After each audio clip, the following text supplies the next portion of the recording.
बिहार चुनाव के नतीजे आने के बाद ये बात तो तय हो गई है कि शिक्षा और विकास किसी को नहीं चाहिए, क्योंकि शिक्षा की अगर किसी को पड़ी होती तो आज बिहार चुनाव के नतीजे कुछ और होते। बिहार में विकास की बात की जाए तो पहले लोग ये पूछते हैं कि विकास कौन जात का है। लोग पहले जाति पूछते हैं और फिर वोट देते हैं।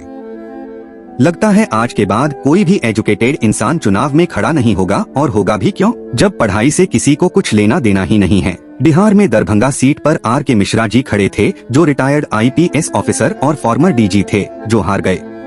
मुजफ्फरपुर से डॉक्टर अमित कुमार दास, ये भी हार गए। कुम्हरार सीट से प्रोफेसर KC सिन्हा चुनाव में खड़े थे, ये प्रसिद्ध गणितज्ञ और नालंदा विश्वविद्यालय के पूर्व कुलपति थे, ये भी हार गए। छपरा से JP सिंह, ये हिमाचल प्रदेश में फॉर्मर DGP रह चुके हैं, ये भी हार गए।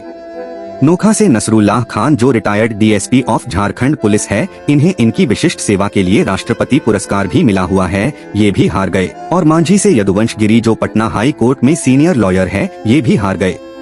इससे ये साबित होता है कि सरकार जो चाहती थी कि लोग शिक्षा को न चुनकर लोग जाति के नाम पर वोट दे, वो उस काम में कामयाब हो गए और एक बार फिर शिक्षा हार गई।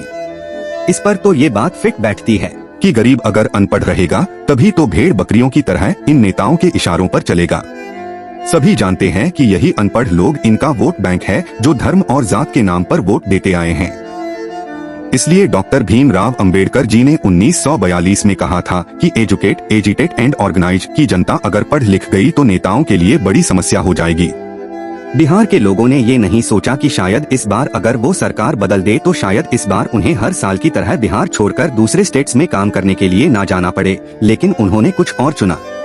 अब शायद कभी कोई प्रशांत किशोर बिहार के लिए आवाज नहीं उठाएगा।